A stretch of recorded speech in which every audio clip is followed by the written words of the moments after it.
It matters not how straight the gate, how charged with punishments is the scroll. I am the master of my fate, the captain of my soul. A few lines from the poem Invictus reminding us that our actions today will determine our future tomorrow. Honorable Chairman, respected jury, and my fellow brothers and sisters, I, Assistant Commandant Mayank Bhati from CISF, would be speaking for the motion, and I strongly vouch that observance of human rights will not only help in controlling and curbing terrorism and militancy, but will create a police-public partnership model of security.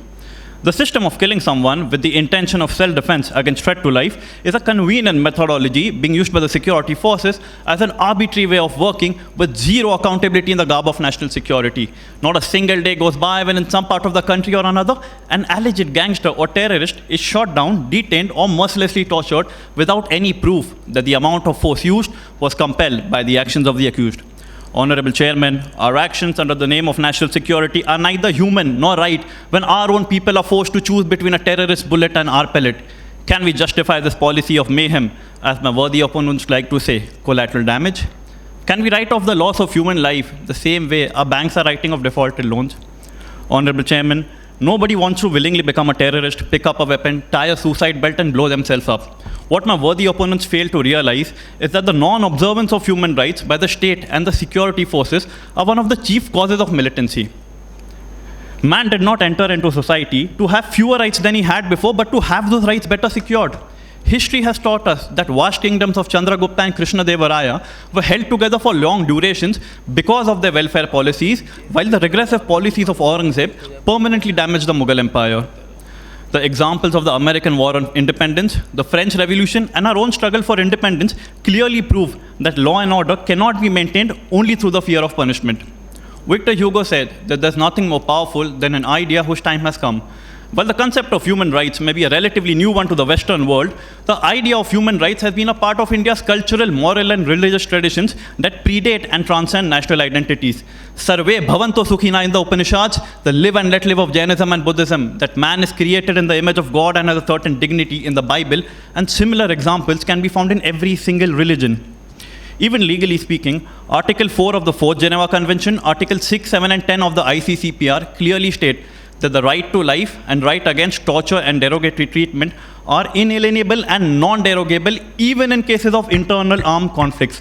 Similar sentiments have been reflected in the Diana Petty case by the European Court of Human Rights and the Tadic case of the Yugoslavian Tribunal judgments.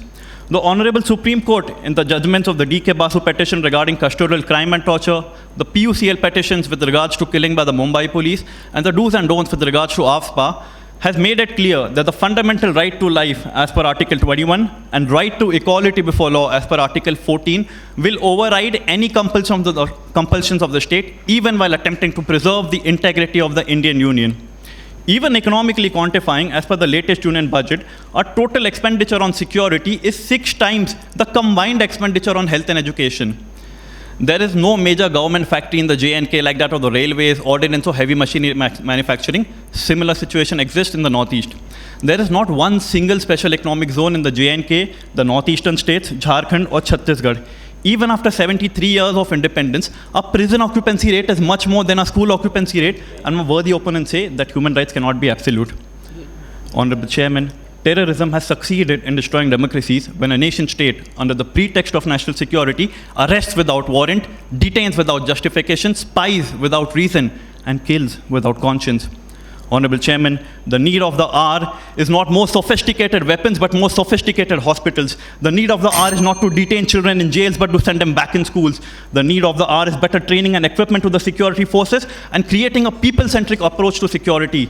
The need of the hour is not geographical domination alone, but winning over the hearts and minds of the people. Russia has not solved Chechnya. China has trouble in the Uyghur. Israel is at loggerheads with Palestine. But it was Great Britain who was able to get a solution to the Northern Ireland crisis. My conclusion is better reflected in these few lines from the Vedas. As is the thought, so is the will. As is the will, so is the desire. As is the desire, so is the deed. As is the deed, so is the destiny. If it is peace that we desire and there is love in our thoughts, growth and progress will be in our destiny.